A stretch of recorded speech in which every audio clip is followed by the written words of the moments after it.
Well, the first of our auto parts have arrived, so we need to get this thing into the garage. At least what part of it I can get in the garage. And to do that, we're going to have to move this truck. And it misfires. That makes two 5.4 F150s misfiring that I have now.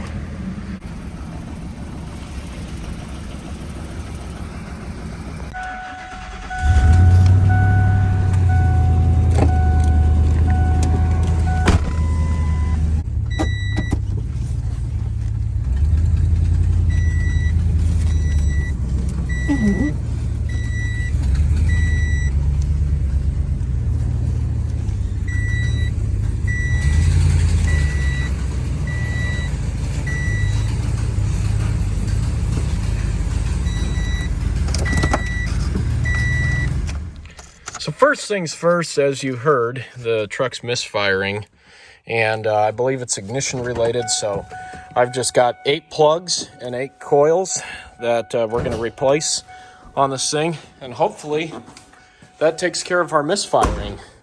Wow. That would be close. This thing, this thing might fit in the garage. The 2-valve isn't too bad to work on, but that being said, it gets a little crowded under the hood when you're going to remove the spark plugs and the ignition coils. I've got all the ignition coils disconnected. Some of them, as you can see, are kind of buried back in there, but it's not too bad. This side's going to be a little bit easier. There's just a few things you get out of the way, like the power steering fluid reservoir, the intake ductwork, and a few other covers and miscellaneous things. All set of these swivel sockets is an absolute must-have for this job. Now I'm going to work on removing all the ignition coils. The ignition coil bolt is a 7mm. I'm going to use this little flexible head socket and this cordless ratchet wrench to take the first one off here.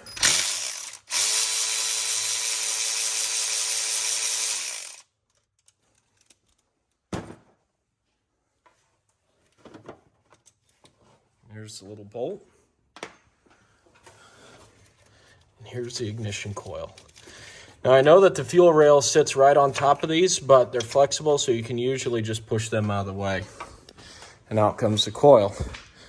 And here's the first spark plug. As you can see, it's definitely not original. At 200,000 miles, I wouldn't think so, but you can see it's a little bit worn. Not terribly, but this cylinder wasn't misfiring, or it hadn't set codes for misfiring, but we're still going to replace it with this this Bosch Platinum plug here. Now these are a little bit different. I'm curious to see how these work, but we'll find out. Well, I wondered if we would find one of these. So this has blown out a plug at one point. There's a little insert. It basically just came off of that spark plug, so I'm going to try to thread it onto the new spark plug here. Hopefully it goes back in the cylinder head okay, but I was wondering if I'd see one of these. It was interesting because when I pulled the ignition coil out, you could kind of smell a little bit of some exhaust gases, or I don't know, like something was different about this ignition coil. And then when I pulled the spark plug out, this came with it. So, oh well, let's put it back on there and see what happens.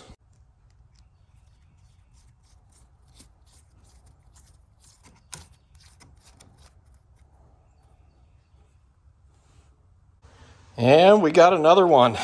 2 out of 3 have had the little thread inserts on them. I don't know. Oh well. I mean, I guess that's the more that have been done. So as long as I can get the little insert off of the spark plug and onto the new one, we should be okay. Yeah, there we go. It's coming out, I think. Yep.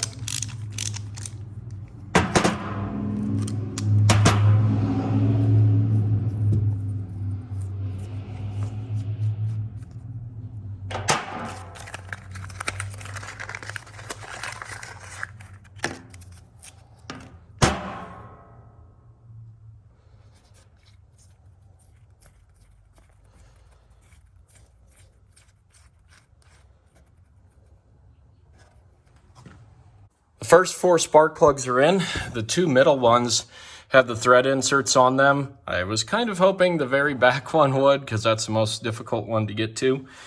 But the new spark plugs threaded in just fine, tightened them down. I've got new ignition coils as well, and then that'll finish up that side. And then we'll go over to this side here, which should be a little bit easier. And we'll see how it goes, see if there's any more thread repair inserts on that side. I have a feeling there might be. We're 50-50 so far.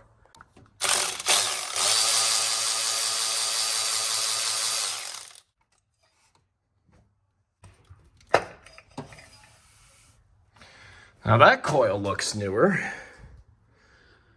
but you can see there's like some coolant and some gel looking stuff around there, so maybe there was a little coolant leak at one point.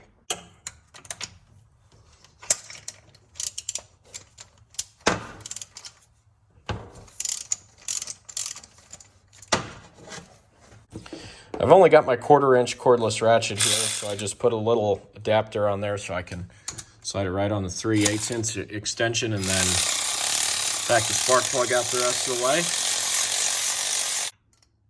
There we go. Okay, no thread insert on that one.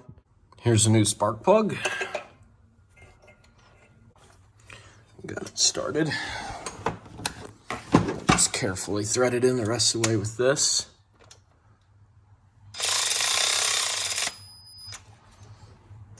Wow, you can really tell a difference between the spark plugs that have the thread inserts on them and the ones that don't.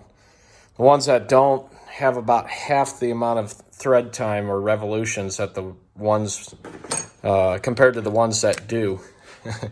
You can see why these things would get blown out. It's kind of a poor design. Here's one of our 8 brand new ignition coils. The installation is pretty simple. It's basically just the reverse of how you got them out.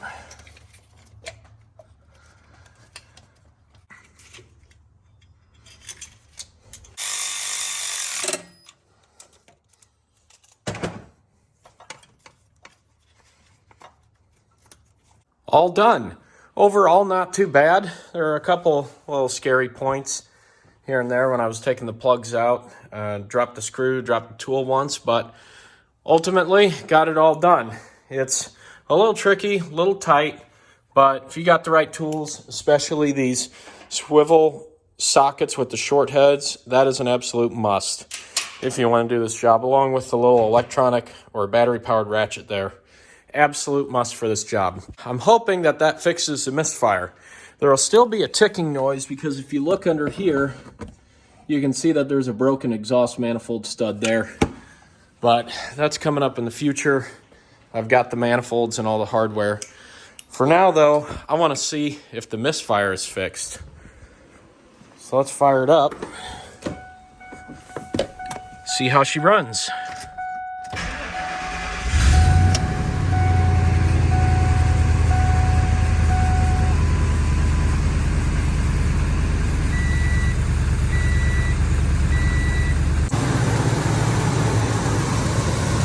Seems to be running much smoother.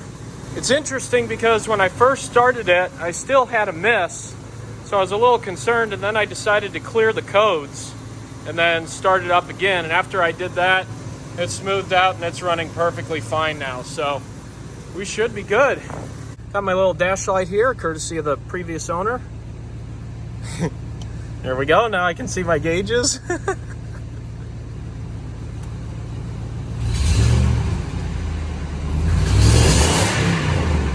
Yeah, it's much better. No more misfire now.